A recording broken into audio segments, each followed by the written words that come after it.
เน่มาสิฮอดบ้านเลยเด้นี่ยากมากแต่พูดเมืองยานี้นี่แหละเห็นบ่มาสิฮอดบ้านพูนบ้านผักเสียเบื้องนั่นพูนลงคอยจะเบื้องรถมีแต่ผู้มึงย่านั่นเด้อ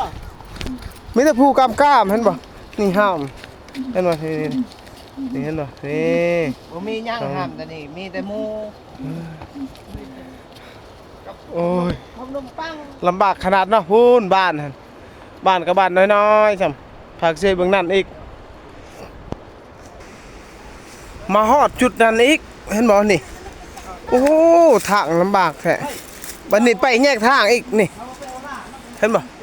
เขาแยกทางเลยเด้อแยกทางแล้วนี่เห็นบ่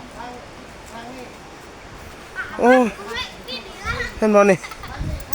โอ้ไปบ่ได้เลยเห็นบ่เขาห้ามสิเมื่อบ้านนี่พูนยังบ่ทันฮอดบ้านบ้านยังไกลเติบเลยได้พูนเขาแยกทางพวกนั้นเคยไปทางนั้น